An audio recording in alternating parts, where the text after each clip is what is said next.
अगर आप class 10th board की तैयारी कर रहे हैं तो इस वीडियो को बिल्कुल भी स्किप मत करना, क्योंकि आज हम क्लास 10th मैथ्स का मोस्ट आईएमपी और सबसे ज्यादा मार्क्स वाला चैप्टर डिस्कस कर रहे हैं। ये जो चैप्टर है पेयर ऑफ लीनियर इक्वेशंस, ये पूरे 7 नंबर का एमपी बोर्ड में पूछा जाता है और सीबीएसई में भी इसका वेटेज बहुत ज्यादा है। तो हेलो डियर स्टूडेंट, मैं सुनील लवंशी स्वागत करता हूं आपका यूनिक सॉल्यूशन एकेडमी में। तो आज हम डिस्कस करते हैं आज का हमारा 3.2 एक्सरसाइज का पहला क्वेश्चन, जिसमें हम सब्स्टिट्यूशन मेथड को डिस्कस करने वाले हैं। हमारा आज का पहला क्वेश्चन है solve the following pair of linear equations bye substitution method. हमको ये जो पेयर दे रखा, पेयर मतलब ये जो दो इक्वेशन दे रखी हैं, इनको सब्स्टिट्यूशन मेथड से सोल्व करना है। तो सब्स्टिट्यूशन मेथड में किसी भी एक वेरिएबल को एक तरफ रखकर दूसरे वेरिएबल के फॉर्म में कन्वर्ट कर लिया जाता है और उसको सिंगल कर लिया जाता है, अकेला कर लिया जाता है, और दूसरी इक्वेशन में उसकी वैल्यू को सब्स्टिट्यूट कर लिया जाता है, ताकि जो इक्वेशन है वो सिंगल वेरिएबल की बन जाए और आप आसानी से एक वेरिएबल की वैल्यू निकाल लें और उस वैल्यू को दूसरी इक्वेशन में रख के फिर सेकेंड वैल्यू भी निकाल लें। तो हमारा सबसे पहला काम है एक वेरिएबल को क्या करना, अकेला करना। तो सबसे पहले आप तो पेयर ऑफ लीनियर इक्वेशन को सोल्व करने के लिए इन दोनों में से किसी भी एक इक्वेशन को हम लेकर चलेंगे और उसके एक वेरिएबल को लेफ्ट हैंड साइड पर सिंगल बना लेंगे और दूसरे वेरिएबल को राइट हैंड साइड पे ट्रांसफर कर देंगे। तो देखते हैं, पहले इनको हम नाम दे देते हैं। ये हमारा फर्स्ट इक्वेशन हो जाता है, ये हमारा सेकेंड इक्वेशन हो जाता है। आप किसी भी एक इक्वेशन को लेकर सोल्व कर सकते हैं। मैं यहाँ पर सेकेंड इक्वेशन को लेकर चलूंगा बाय इक्वेशन सेकेंड। देखो सेकेंड इक्वेशन को लेकर चलते हैं। तो सेकेंड इक्वेशन को मैंने यहाँ पर लिख लिया x minus y equal to 4। तब x को मैं यहीं पे रख लूंगा इक्वल टू 4 और माइनस का y इधर ट्रांसफर कर दूंगा। तो माइनस का y इक्वल के इधर आकर काय का बन जाएगा, प्लस y बन जाएगा। इस तरह से हमारी इक्वेशन हो जाती है x equal to 4 plus y। अब क्योंकि यहाँ पर x अकेला है तो हमको x अकेला ही चाहिए, तो इसको हम इक्वेशन नंबर 3 नाम दे देते हैं। अब आपको x की वैल्यू y के टर्म में मिल गई है। ये x की वैल्यू अब हम कहाँ रख देंगे, फर्स्ट में रख देंगे। देखो अगर आप फर्स्ट इक्वेशन से थर्ड इक्वेशन बनाते हैं तो सेकंड में वैल्यू पुट करेंगे। यहाँ पर सेकंड से हमने थर्ड बनाई है, इसलिए x की वैल्यू कहाँ पुट कर देंगे, फर्स्ट में पुट कर देंगे। तो यहाँ आप लिखेंगे putting value of x in equation first. यहाँ पर हम फर्स्ट इक्वेशन में वैल्यू पुट करेंगे। क्या है हमारा first equation, x plus y is equal to 14। यहाँ तो इस तरह से हमारा जो फर्स्ट इक्वेशन हम लिख लेंगे x plus y is equal to 14। तब x की जगह ये थर्ड इक्वेशन से x की जो वैल्यू है 4 प्लस वाई, ये पुट कर देंगे। x की जगह 4 प्लस वाई, पहले से ही प्लस वाई और है, इज इक्वल टू 14। अब यहाँ पर हम y की वैल्यू को लेफ्ट हैंड साइड में रख देंगे और जो बिना y वाली कांस्टेंट वैल्यू है उसको राइट हैंड साइड पे ट्रांसफर कर लेंगे। तो y प्लस वाई कितना हो जाएगा बेटा हमारा, y प्लस वाई हमारा हो जाएगा 2y इज इक्वल टू, यहाँ पर हमारा 14, ये प्लस का 4 इधर आएगा तो काय का बन जाएगा, माइनस का। तब y इज इक्वल टू 14 में से 4 माइनस करेंगे कितना आएगा, 10, और मल्टीप्लाई का 2 कहाँ जाएगा, डिवाइड में। तब 2 से 10 को डिवाइड कर दो, 2 1 जार 2, 2 5 जार 10। तो y की वैल्यू हमारी आ जाती है कितनी, 5। अब ये y की वैल्यू आप फर्स्ट में, सेकेंड में, थर्ड में किसी में भी पुट कर सकते हो। तो हम क्या करते हैं,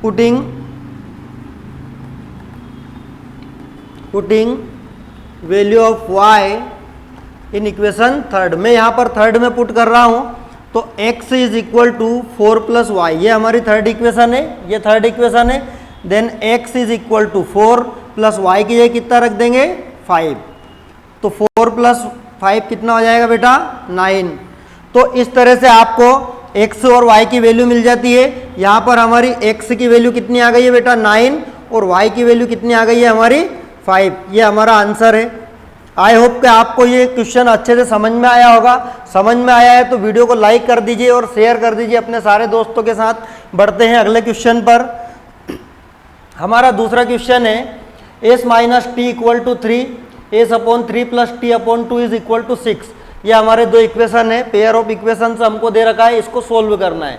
तो पहले को हम नाम देते हैं, ये हमारा फर्स्ट इक्वेशन, ये हमारा सेकेंड इक्वेशन।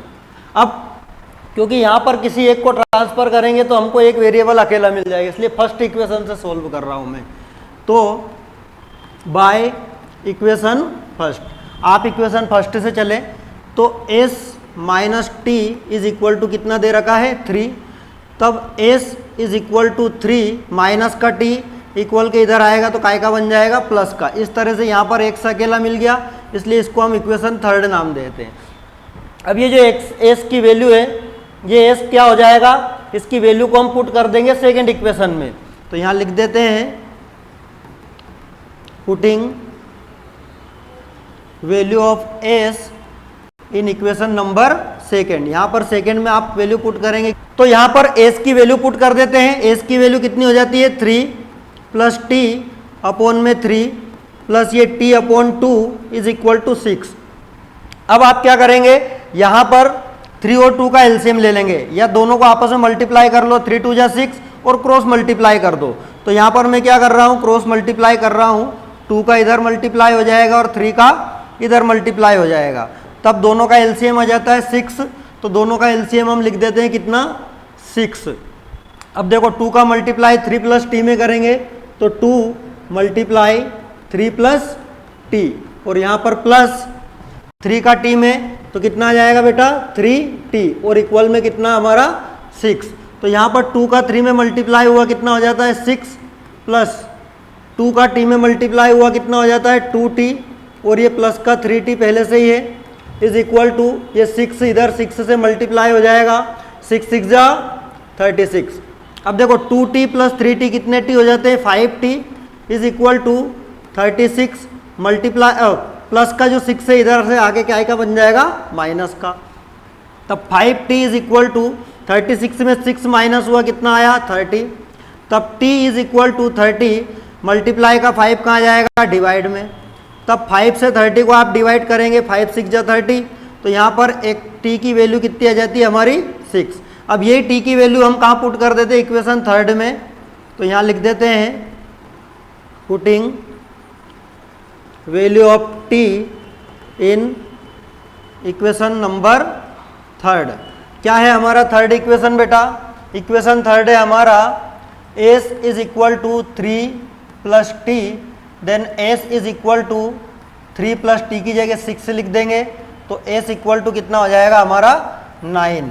तो देयरफॉर s की आपको वैल्यू मिल जाएगी 9 और t की वैल्यू कितनी मिल जाएगी बेटा 6। तो इस तरह से आप इस इक्वेशंस को क्या कर सकते हो, सोल्व कर सकते हो। समझ में आया हो तो वीडियो को लाइक कर दीजिए।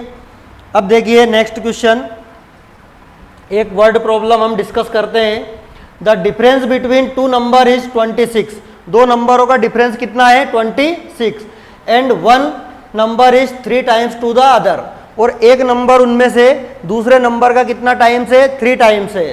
तब आपको उन नंबर को फाइंड करना है। क्या कहना चाहता है क्वेश्चन कि आपके पास दो नंबर है, दोनों को जब आपस में माइनस करते हैं, मतलब बड़े में से जब छोटे को माइनस करते हैं तो उनका जो डिफरेंस आता है वो कितना आता है बेटा 26 आता है। And one number is 3 times, मतलब जो बड़ा नंबर है वो छोटे नंबर का कितना गुना है 3 गुना है, 3 टाइम्स है। तब आपको वो दोनों नंबर फाइंड करना है। तो हम नंबर्स को मान लेंगे, क्या मान लेते हैं, late that numbers are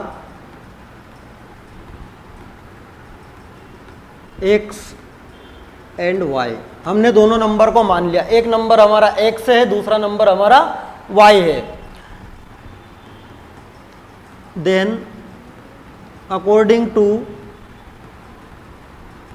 question का अकॉर्डिंग क्या है कि दोनों का डिफरेंस, मान लो x बड़ा है y छोटा है, तो दोनों का डिफरेंस क्या हो जाएगा x minus y is equal to 26। ये हमारा डिफरेंस आ गया। तो ये इक्वेशन क्या हो गई आपकी फर्स्ट इक्वेशन हो गई।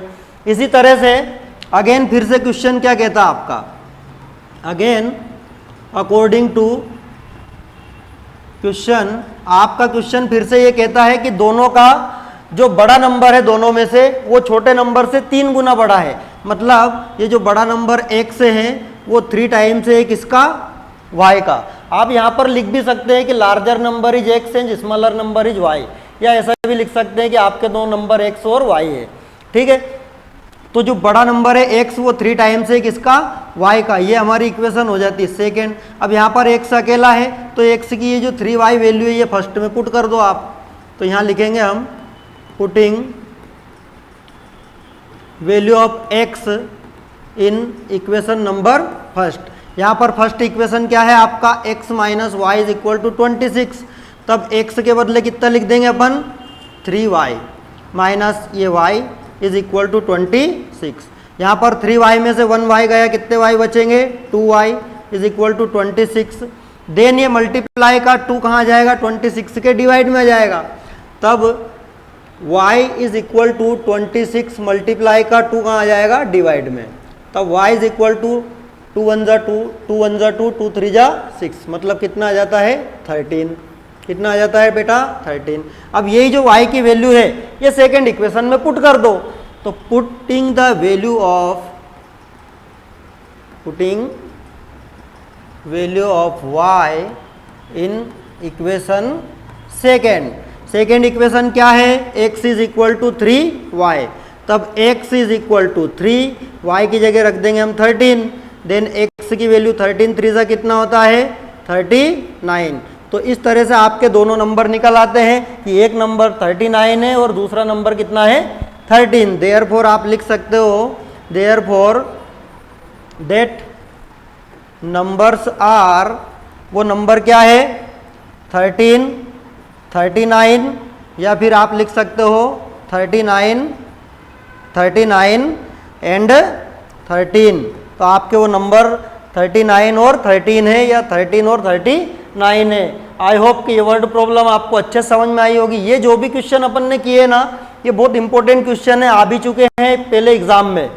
तो अब देखिए आपके लिए ये होमवर्क है कि 7x minus 15y equal to 2x plus 2y equal to 3, इस जो पेयर ऑफ लीनियर इक्वेशन को आपको सब्स्टिट्यूशन मेथड से सोल्व करना है और बताना है कमेंट बॉक्स में कि इसका आंसर क्या आ रहा है। इसी तरह से ये वर्ड प्रॉब्लम है, the larger of 2 supplementary angles exceed the smaller by 18 degree. मतलब बड़ा एंगल, 2 सप्लीमेंट्री एंगल है, सप्लीमेंट्री एंगल मतलब दोनों का सम।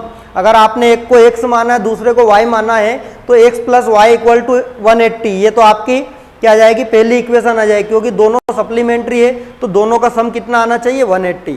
और फिर उसने कहा है कि जो एक एंगल है बड़ा एंगल वो छोटे से क्या है 18 डिग्री ज़्यादा है। मतलब अगर आपका x एंगल बड़ा है तो वो y प्लस 18 के इक्वल होगा। इस तरह से दोनों इक्वेशन को आपको सोल्व करना है और बताना है दोनों एंगल कितने आ रहे हैं। कमेंट बॉक्स में आंसर जरूर बताना। वीडियो अगर अच्छा लगा है तो वीडियो को लाइक कीजिए, शेयर कीजिए अपने सारे दोस्तों के साथ और चैनल को अभी सब्सक्राइब कर लीजिए ताकि आने वाले सारे पार्ट आपको आसानी से मिल जाए।